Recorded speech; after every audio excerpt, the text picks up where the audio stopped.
Plus de mains sales, d'ustensiles à la propriété douteuse ou d'environnement insalubre.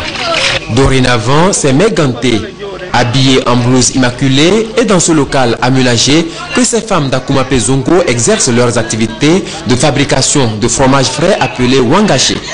Elles l'ont apprise traditionnellement de mère en fille. Mais avec l'Institut togolais de recherche agronomique ITRA à leur côté, c'est une nouvelle école qui commence. Des nouvelles notions comme la mesure, la précision et l'hygiène sont introduites dans le processus de fabrication qui reste lui inchangé, mais subdivisé en plusieurs étapes, dont la plus importante est la pasteurisation. Nous sommes en train de mettre le lait au feu pour la pasteurisation. La pasteurisation consiste à détruire les micro-organismes et les micro-organismes pathogènes et les non pathogènes pour que le lait soit pur.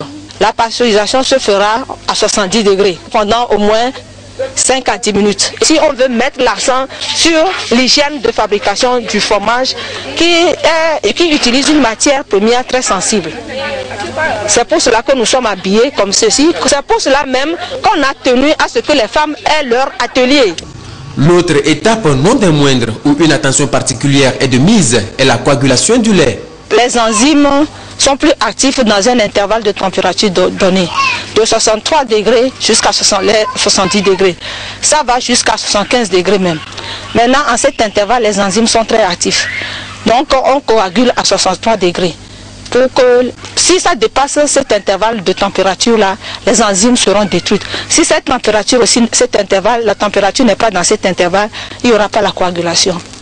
Cette étape passée, c'est la hantise millénaire des femmes d'obtenir des fromages trop aigres ou pire de rater la coagulation du lait qui est levée.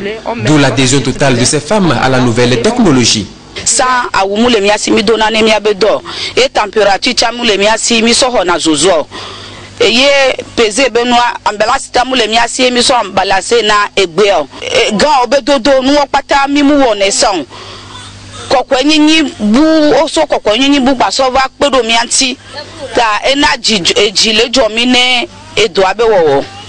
Des femmes heureuses, l'ITRA l'est encore plus et ne compte pas s'arrêter en si bon chemin. Dans le futur, c'est maintenant comment les aider à faire un bon emballage. Parce qu'on peut fabriquer, comme on a dit, ça se contamine assez rapidement. Donc il faut l'emballage.